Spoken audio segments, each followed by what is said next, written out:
try that a couple times. Like you come,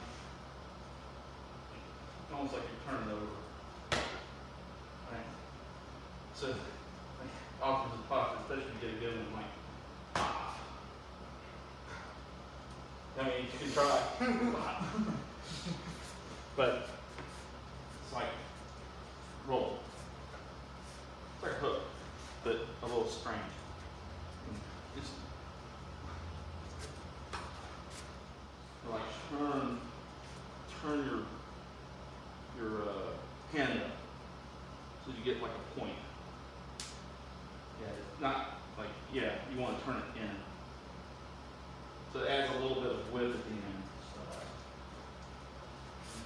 And then adds a little width, little bit of width at the end. Like that's the nice way. Like you can't hit like Hoshi or Nagare or some kind of future. So like you hit like that bone, it sucks. Because you're tall, he's not tall, so the range will be different. Maybe into the jacking.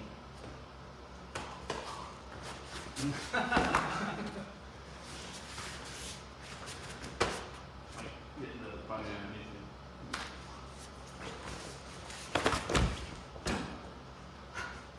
So, I mean, it just changed to the next thing, so the last punch came through, right? Pop.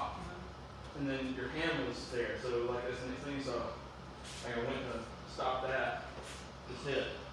That you end up stepping back, and I was like, oh, there it is. But like you hit like with 1 point. Even then, like if you hit something like that, you don't hit flat, you turn the knuckle in a little bit. So it digs in just a little bit. So that's why like you have to practice hitting things hard to build the bone density. So like really you would do knuckle push-ups. I mean, part is to strengthen the wrist, but also to create thicker bones so that you can hit things with less chance of your hand breaking. Check. So hit. Sorry about the passing. Boom.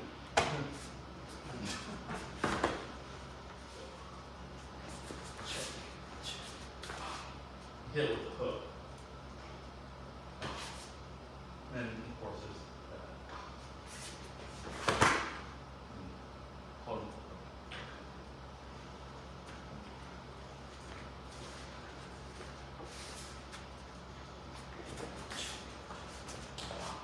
Hit the hook. Sorry, you alright? And maybe if you're really cool, you can get that on, but yeah, it's like the last bit, so you hit the last punch, you hit, use the hook to strike, hit. And you have this like maybe hidden, then you keep that as a threat, like coming into him. That's how you take him out. This tension becomes, as the tension goes to the jutte, I do one more again. Yeah, give it a shot. So you have to have a sense of that you're drawing it when it's coming in. However you want to deploy it.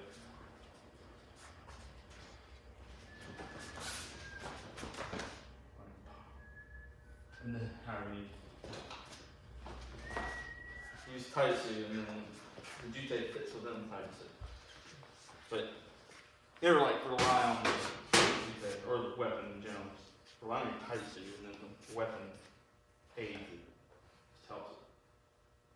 Like there's this idea in Bujinkan that like you can tell the quality of someone's Taijutsu by how they use weapons. And so like if you see like their movement gets kind of, it breaks down whenever there's a weapon involved because Taijutsu is not that solid yet. Because where, I mean, you can see like the sense of urgency and the tension increases whenever a weapon gets introduced. People get a little uptight. Because, you know, it represents a greater level of danger. But, like, whether you're facing a weapon or whether you're using a weapon, or both, it has to be driven by Taijutsu.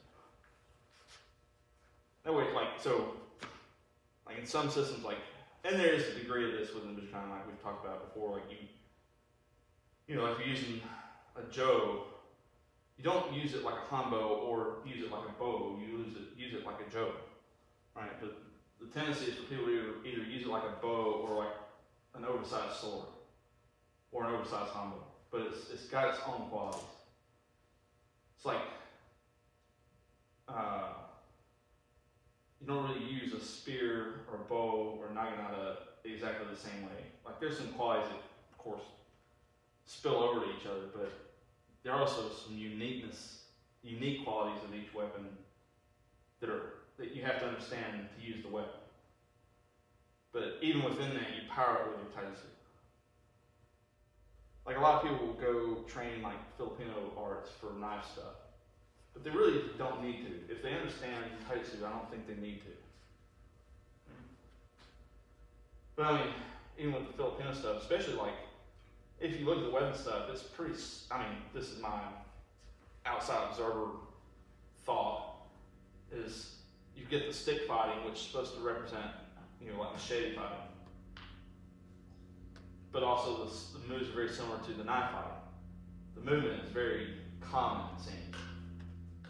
Taijutsu, I think, you know, if you base it on Taijutsu, you should be able to pick up a weapon, identify its unique qualities, and then use it fairly, you know, like you'll be able to use it competently pretty quickly, since you're always trained Taijutsu.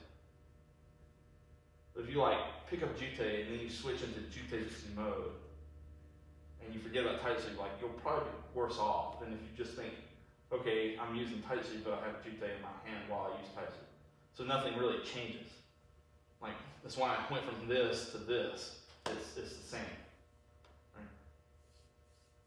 So like the first kata, Kiri no Ha, when they were doing his sword, and you're there and he cuts in and you hit, I mean, that's the same as the warm-up. Right? Or very similar. Or like, you know, maybe he's swinging with jutte, right?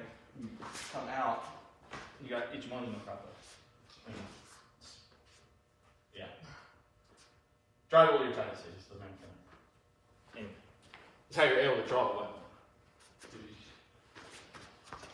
It's just Taijutsu.